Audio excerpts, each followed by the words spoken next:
तमाम जानकारी साझा करने के लिए। चलिए खबरों में आगे बढ़ेंगे, बात करेंगे एक और बड़ी खबर, बड़ी जानकारी, जहां बिहार के सिवान में दिन दहाड़े गोलीबारी हुई है। कार सवार बदमाशों ने पिता पुत्र को गोली मारी है। इलाज के दौरान हर्ष सिंह की मौत हो जाती है। ऐसे में चंदन सिंह की हालत भी बेहद गंभीर बनी हुई है। हमलावर फिलहाल फरार है। जांच के लिए टीमें भी गठित की गई हैं। तो बिहार का यह मामला, जहां बिहार के सिवान से बड़ी खबर सामने आ रही है। नगर थाना क्षेत्र के आंदरढाला ओवरब्रिज के पास कार सवार बदमाशों ने पिता पुत्र को गोली मार दी। ऐसे में घटना में हर्ष सिंह की इलाज के दौरान मौत हो गई, जबकि चंदन सिंह की हालत बेहद गंभीर बताई जा रही है। दोनों भाजपा नेता और कोऑपरेटिव बैंक अध्यक्ष मनोज कुमार सिंह के रिश्तेदार बताए जा रहे हैं।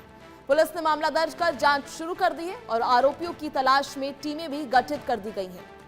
तो कार सवार बदमाशों ने पिता पुत्र को गोली मार दी, जिसकी वजह से उनकी जान चली गई। ऐसे में इलाज के दौरान हर्ष सिंह की मौत हो गई और फिलहाल आपको बता दें हमलावर फरार बताया जा रहा है। तो बिहार के सिवान से सनसनीखेज मामला, जहां दिन दहाड़े गोलीबारी हो जाती है।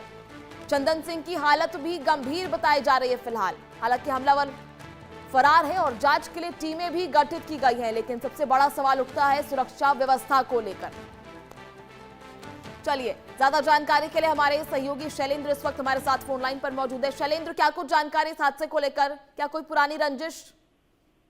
नहीं, पुरानी रंजिश नहीं है, सड़क पे कहा सुनी का मामला है। और इसी दौरान जो एमएलसी है, पूर्व एमएलसी है, बीजेपी के नेता रहे हैं मनोज कुमार सिंह, उनके भांजा है और है, गोली मारी है। और ये मामला चलने हुआ है और इंस्टेंट ये मामला हुआ है।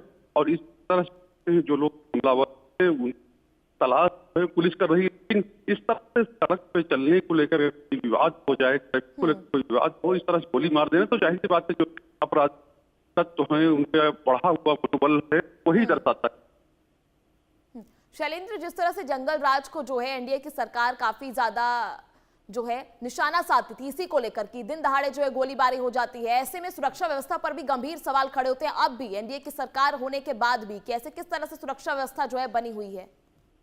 देखिए, बिल्कुल साफ है कि इस तरह की घटनाएं जो हैं वो अपराधियों के मनोबल को ही दर्शाती हैं और पुलिस की ओर से कार्रवाई की जा रही है। लेकिन सवाल यही है कि आखिर कानून का राज और कानून की बात जो होती है वो कब तक उसका लागू किया जाए, कब तक उसका पालन होगा, ये बड़ा सवाल है। क्योंकि हम लोगों ने देखा था 2 दिन पहले ही, यानी कि जिस तरह से भागलपुर की घटना हुई, तो उसके बाद एक सरकार ने कड़ा एक्शन लिया था कि उसका 12 घंटे के अंदर ही इनकाउंटर हो गया जो मुख्य आरोपी था। लेकिन इसके बाद भी जो लोग हैं, जो आपराधिक तत्व हैं, उन पर लगाम नहीं लग रहा। लगातार घटनाएं हो रही हैं और एक तरह से कहें कि मुख्यमंत्री की जो जीरो टॉलरेंस की नीति है वो बात कही जा रही है। लेकिन अब जो घटनाएं हो रही हैं, पुलिस उसके बाद जागती है, पुलिस उसके बाद चीजें करती है।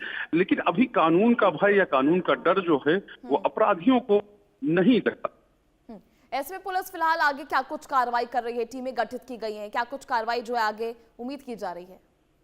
देखिए, साफ तौर पे है आसपास के जो सीसीटीवी फुटेज हैं उसमें क्या चीजें हुई हैं उनको देखा जा रहा है। और दूसरी बात यह है कि जो अब जिन लोगों ने गोली मारी, चूंकि 2 लोगों की बात आ रही है जिन लोगों ने गोली मारी है, और उनकी तलाश जो है अब शुरू कर दी गई। जो संभावित उनके ठिकाने हैं उनकी पहचान करके और उनको जो है पकड़ने का काम जो है वो पुलिस की ओर से कहे कि उसके लिए छापेमारी की जा रही है। और जो घायल है दोनों, चूंकि ये राजनीतिक परिवार से जुड़ा हुआ मामला है और आगे क्या होता हो सकता है, कोई वर्चस्व की लड़ाई भी हो, क्योंकि आगे जब जांच होगी तब पूरी चीजें सामने आएंगी। चलिए ठीक है शैलेंद्र, बहुत बहुत शुक्रिया आपका जुड़ने के लिए, तमाम जानकारी साझा करने के लिए।